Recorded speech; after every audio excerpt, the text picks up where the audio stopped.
इस भाव से हम पति या पत्नी, आस्था, विश्वास, कामना, मनोकामना, इच्छा, ये सब हम देखते हैं प्रमुख रूप से।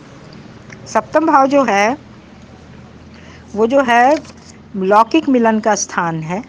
कानूनी बंधन, विवाह का बंधन आदि इसी भाव से देखते हैं। हालांकि विवाह के लिए हम द्वितीय और एकादश भाव भी देखते हैं, क्योंकि विवाह का तात्पर्य परिवार में एक नए सदस्य का आगमन है, जो हम सेकेंड हाउस से देखेंगे। और जीवन साथी जो होता है हमारा, वो हमें स्थायी मित्रता प्रदान करता है, इसलिए हम इससे 11th हाउस भी देखते हैं। मनोकामना पूर्ति होती है और संतानोत्पत्ति तथा जीवन के सुख में सहायक भी सिद्ध होता है।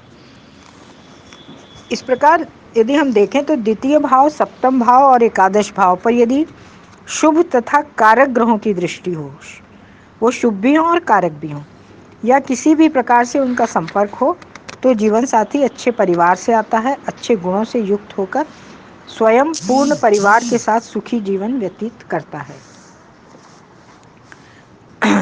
जीवन साथी के साथ साथ जो व्यापारिक भागीदार होते हैं, उसकी भी सफलता असफलता दोनों इसी भाव से देखते हैं। जातक जिस किसी के साथ किसी भी प्रकार का कोई समझौता करता है, किसी भी प्रकार का आदान प्रदान करता है, झगड़ा करता है, तर्क वितर्क करता है, मुकदमा या द्वंद्व युद्ध करता है, ये सभी हम इसी भाव से देखते हैं।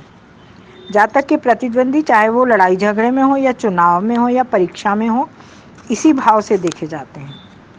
संक्षेप में यही कहा जा सकता है कि सातवें भाव से वो सब कुछ ज्ञात किया जा सकता है जो जातक किसी भी के साथ संपर्क करके, आदान प्रदान करके प्राप्त करता है।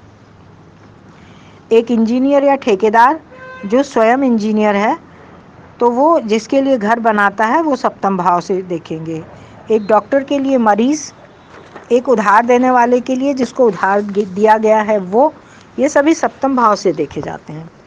सप्तम भाव के कस्प बिंदु पर और या वहाँ स्थित सप्तम भाव के कस्प पर या वहाँ पर स्थित ग्रहों पर शुभ दृष्टि हो, तो सामने वाले के साथ अच्छे संबंध बने रहते हैं और लाभ भी मिलता है। जिस ग्रह के दृष्टि संबंध अशुभ होते हैं, उसकी दशा अंतर्दशा में व्यक्ति को सावधानी पूर्वक कोई भी काम या समझौता या आदान प्रदान करना चाहिए, नहीं तो हानि होने की संभावना रहती है। ये जो भाव है, ये भी बतलाता है कि व्यक्ति समाज में घुल मिल कर रहेगा या अलग थलग रहेगा। जुर्माना, तलाक, कानूनी बंधन, समझौते, संधि, कॉन्ट्रैक्ट आदि सभी इसी भाव से देखते हैं। सप्तम भाव जो है वो यात्रा में विश्राम बतलाता है। तीसरा भाव छोटी छोटी यात्राएं बतलाता है और नवा भाव लंबी लंबी यात्राएं। सप्तम भाव एक ही लंबी यात्रा के अंतर्गत रुक रुक कर यात्रा के बारे में बतलाता है। इसके अतिरिक्त जातक का विदेशों में प्रभाव, उसका मान सम्मान इत्यादि सप्तम भाव में स्थित ग्रहों द्वारा तथा उन पर पड़ने वाली दृष्टि के द्वारा भी देखा जाता है। प्रथम भाव आयु बतलाता है और सप्तम भाव जो उसके बिल्कुल सामने वाला घर है, मारक भाव कहलाता है, जो आयु के लिए खतरा बतलाता है।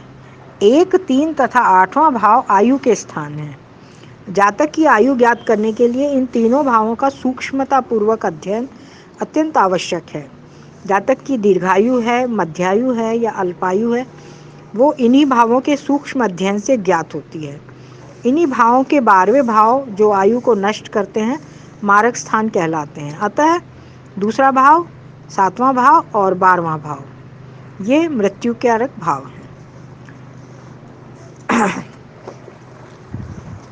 सप्तम भाव से तीसरे भाई या बहन के बारे में भी देखा जाता है। ये हमारा तीसरा भाई बहन बतलाता है, क्योंकि थर्ड हाउस से हम पहला देखते हैं, पंचम भाव से दूसरा और सप्तम भाव से तीसरा, है ना। जातक के नौकर और कर्मचारियों की स्व अर्जित संपत्ति के बारे में भी यह भाव बतलाता है। छठे भाव से हम अपने कर्मचारी या नौकर देखते हैं और उनकी मेहनत की कमाई हम सप्तम भाव से देखेंगे। यह भाव जो है जातक की दूसरी संतान का भी है। दूसरी संतान के बारे में भी उससे ज्ञात होता है, क्योंकि पहली संतान पंचम भाव से, दूसरी संतान सप्तम भाव से, तीसरी संतान नवम भाव से देखी जाती है।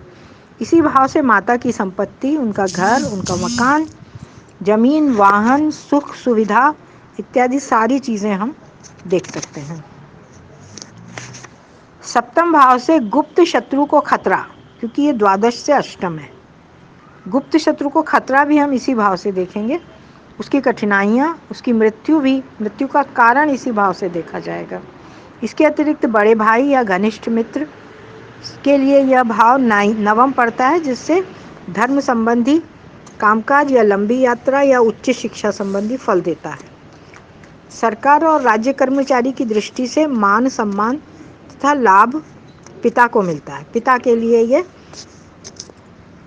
मान सम्मान दिलवाने, लाभ दिलवाने वाला है। पिता का लाभ हम इसी भाव से देखते हैं। यदि जातक अपने पिता के मित्र से भागीदारी में कार्य करता है तो भी हम इसी भाव से इसको देखते हैं। इस प्रकार ये भाव जो है पति पत्नी के अतिरिक्त जीवन साथी या व्यापारिक पार्टनर के अतिरिक्त इतने और कार्यों के बारे में देखा जाता है।